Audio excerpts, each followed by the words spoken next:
Alright, mga boss, mga sir. Kung natatandaan nyo noon, meron akong binlog dati dito na farm. Ito yun, no? Okay, ngayon, sa tapat nito, may binibentang farm ulit. Although hindi siya maliit ang frontage niya, no? Nasa 17 meters. Pero, ang size po ng lupa ay nasa 9,254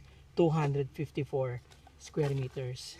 So, tignan po natin sa drone yung configuration ng lupa, tapos pasok tayo ng konti sa loob, ano. Pahaba po siya. Okay? TCT po ang property, transfer certificate of title. Naka SPA po dito yung manugang nung may-ari. Ready transfer na po ito kung may buyer. Selling for 2.5 million. Check po natin yung property.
Ang size ng property ay nasa 9,254 square meters. Yan, accessible by concrete road. About 2 kilometers away from National Highway. So, Amungan Iba po ito, about 5 hours drive from Metro Manila. 5 to 6 hours drive, sabihin na natin. Ano? Alright, so nagsisimula po yung frontage ng property about 17 meters mula dito sa may bato. Yan. Mula dito yung ayun yung muhon. Ano po? Kung nakikita ninyo, ito yung muhon. Yan. Tapos hanggang dito. Yan. Hanggang yun. Sa may bato na yan, nandyan po yung muhon. Okay? And then, dire-diretso na po. Hanggang doon. Alright? Ito po yung property.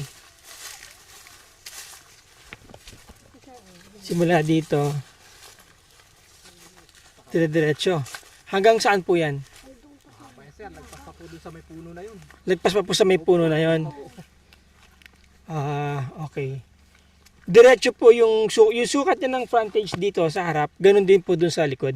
Yung sa likod, sir, parang medyo gumanon lang. Ngayon lang. Lumapad. Meron po ba kayong ano nito? Survey plan para? Ayun po, sir. Okay, Opo, para mailagay ko po dun sa video natin. may nasa kanya. Opo. Pasok. Nasa So, ito po yung property, no? Ano na lang pala niya kayo. Oo. Ito yung loob ng property. Papa, dito kasi ano,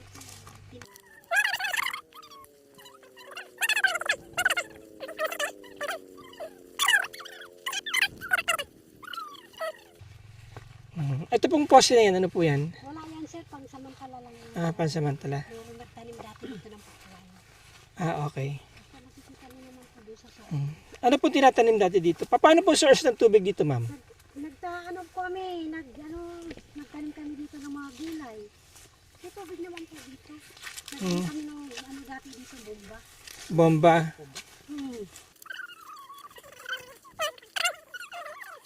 Pasok pa po ito sa ano? Sa property, ano? Ito nilalakaran natin. Opo, opo. Oo. Wow, malayo ha. So, ito yung kubo. Ay, hindi na po. Hindi po kasama yan.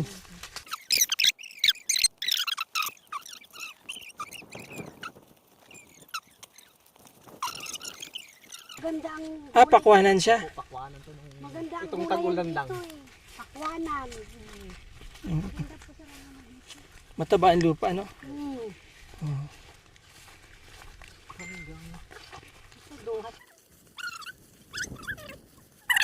Hindi. Ayan na. Ayan yung ano. Ito yung bakod. Bakod po. Okay. Ito po yan. Ayan ang paano na ito. Pagitan. Ang haba.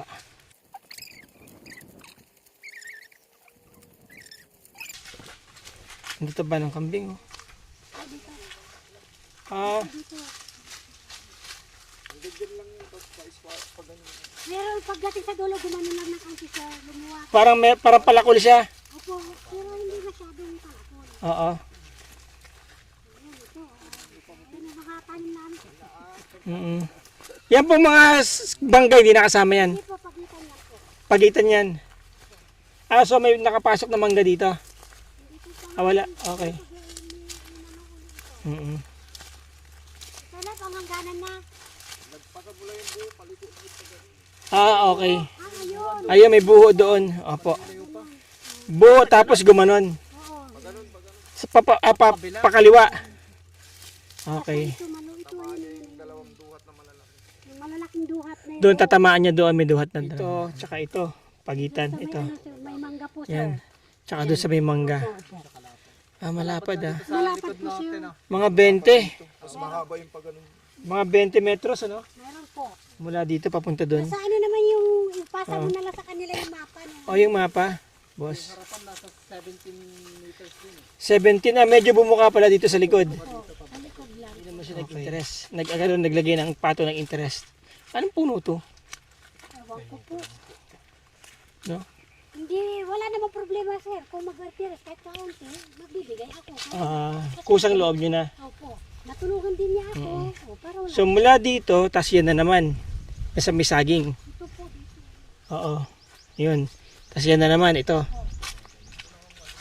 Hindi naman natin yung... Hindi naman natin sir, ito ipa-return pay.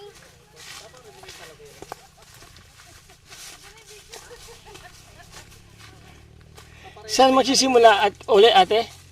O, ito. Sino? Hindi ako pag nagano, ayaw ko yung pabagal-bagal. Oo, ayaw ko yung ganon. Ayaw ko. Itong parang punso na yan. Ito po, ang muhon niya. O. Okay, iyan ang muhon. Yun, ang muhon. Yun. Nakita na. Muhon hanggang Yung kabilang hindi natin yata makita eh.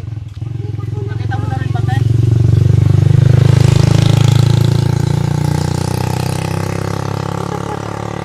ayan, Kaya sabihin na lang natin doon sa baba. sa may tabi ng bato, no? Opo, opo. Okay, so mula doon. Okay. Ang property po is located sa Iba, Zambales. Ano po, dito sa Barangay Amungan. Alright? Kung interesado po kayo sa property na to, nandiyan po ang aking mga contact details, ano, Viber, WhatsApp, and Globe. At ang aking email, nandiyan po sa baba. Facebook link ko po, dyan sa description. Dyan nyo po ako i-PM sa description po dyan sa link na yan para masagot ko po kayo kaagad. Sa mga interesado dyan, magsabi lang po kayo kung kailan nyo gustong mag-visitation, viewing, or ocular. Maraming salamat sa inyo mga boss, mga ma'am, mga sir. Till the next video. Ciao.